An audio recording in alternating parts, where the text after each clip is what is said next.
LeBron James ng posterize. Hindi pa tapos ang laban, nagpunta ng locker room si LBJ. Mamaw si De'Aaron Fox. Los Angeles Lakers versus Sacramento Kings. Napakaganda ng start ng Lakers, agad tinambakan ng purple and gold ang Sacramento Kings. LeBron James and one basket laban kay Sabonis.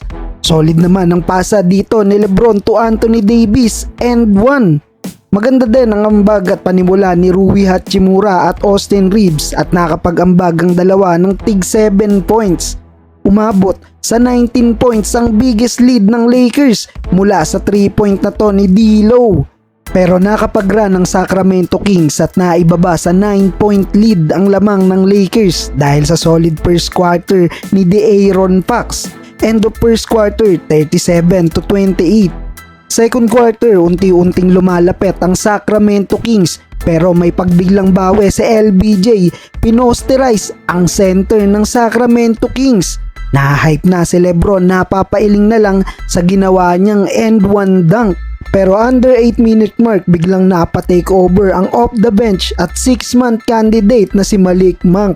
Under 6 minutes tabla na sa all 48 ang talaan. Biglang nabura ang 19-point lead ng Lakers.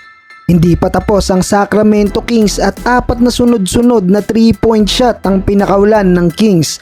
Umabot sa 15 points ang lamang ng Sacramento Kings to end the first half. De'Aaron Fox buzzer beater spinning jumper 72-57. Third quarter Sabonis and one basket, foul si Davis, third foul na mga idol. Nakuha ni Anthony Davis ang kanyang pang-apat na foul mula sa end one basket ni De'Aaron Fox. Dito na lumobo ang kalamangan ng Kings at tumabot sa 21 points ang lamang ng visiting team. Under 3 minutes 10-0 run ang ginawa ng Lakers at naibaba sa 12 points ang hinahabol ng LA mula sa 3 points na to ni LeBron. LeBron to Jackson Hayes pero humingi ng challenge sa play na to ang Kings at na-turnover pa ang tawag sa Kings. Natawagan ng offensive foul si Hayes, napatawa na lang si Jackson Hayes. Wala nang 1 minuto, superstar versus superstar. Jumper from De'Aaron Fox, reverse driving layup naman mula kay LeBron.